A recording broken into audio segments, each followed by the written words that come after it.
বালুরঘাটে গিয়ে সুকান্তকে নিশানা অভিষেককে পাল্টা আক্রমণ সুকান্ত মজুমদারের। বিভাজনের রাজনীতি করে মানুষকে ভুল বুঝিয়ে এই করব তাই করব কি করেছে? এই উত্তর দিনাজপুর দক্ষিণ দিনাজপুর জেলা দুটোর জন্য 11 বছর তো ভারতীয় জনতা পার্টির সরকার ক্ষমতায় পয়সা নিয়ে এসছে। একটা খালি ট্রেনের স্টপেজ করে দিচ্ছে আর 4টে করে চিঠি রিলিজ করছে। আপনাকে মানুষ নির্বাচিত করেছে ট্রেনের স্টপেজ করার জন্য। আপনি কি স্টপেজ মিনিস্টার? এখান থেকে যে ট্রেনগুলো চলতো রাধিকাপুর আনন্দ বিহার, সপ্তাহে 7 দিন চলতো, এখন 1 দিন চলে। বিজেপি সরকার আসার পর মানুষকে দেওয়ার জায়গা মানুষের থেকে কাটছে। দেখুন, বালুরঘাট লোকসভাতে অভিষেক বন্দ্যোপাধ্যায়, আমি ভাষণে বলবো ভেবেছিলাম, 2বার গেছেন আমাকে হারানোর জন্য একটা লোকসভাতে। ওনার পিসি গেছেন 4বার, 4টে বিধানসভাতে সভা করেছেন অভিষেক বন্দ্যোপাধ্যায়ের পিসি অর্থাৎ মমতা বন্দ্যোপাধ্যায়। উদ্দেশ্য কি?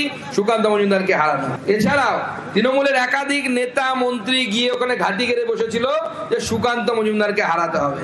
তো আপনার মমতা বন্দ্যোপাধ্যায় 4বার 7টে সভা করে হারাতে পারেনি, তো তুই কোন চুনোপুটি?